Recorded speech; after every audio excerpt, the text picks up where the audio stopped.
भारत कब अपना स्वदेशी वेब ब्राउजर होगा जो पूरी तरह से डेटा सुरक्षा और गोपनीयता के मानकों का पालन करेगा। गौरतलब है कि वर्तमान में इंटरनेट का इस्तेमाल करने के लिए सबसे ज्यादा गूगल के वेब ब्राउजर क्रोम का इस्तेमाल किया जाता है। गूगल एक अमेरिकी कंपनी है, ऐसे में भारत अपना खुद का वेब ब्राउजर लाने की योजना पर काम कर रहा है। केंद्रीय इलेक्ट्रॉनिक्स और सूचना प्रौद्योगिकी मंत्री अश्विनी वैष्णव ने आज वेब ब्राउजर चैलेंज के विजेताओं की घोषणा की। इस प्रतियोगिता में कुल 58 लोगों ने एंट्री ली थी, जिनमें से 3 विजेताओं को चुना गया।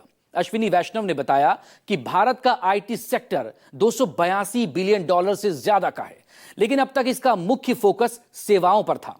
अब सरकार भारत को एक प्रोडक्ट नेशन बनाने पर ध्यान दे रही है, जहां स्वदेशी सॉफ्टवेयर प्रोडक्ट्स विकसित किए जाएं।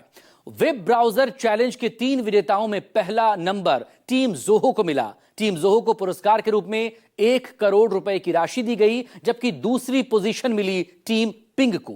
टीम पिंग को पुरस्कार के रूप में 75 लाख रुपए मिले हैं, जबकि इस चैलेंज में तीसरे स्थान पर रही टीम अजना, जिसे 50 लाख रुपए का पुरस्कार मिला। Appliances, many small devices, many mid-sized devices, and that's a large volume, mid-value chip controller. If you look at the entire spectrum of the chips that we need to develop, there will be many chips which have small value but large volume.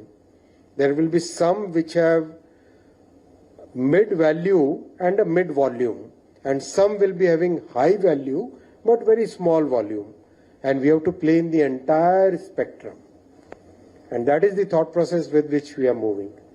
So the other challenge that you saw is about RISC-V.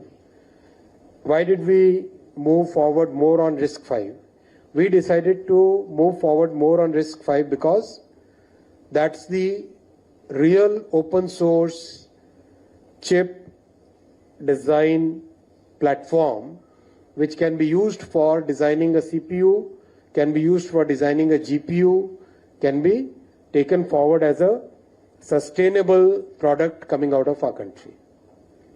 That's the thought process behind it.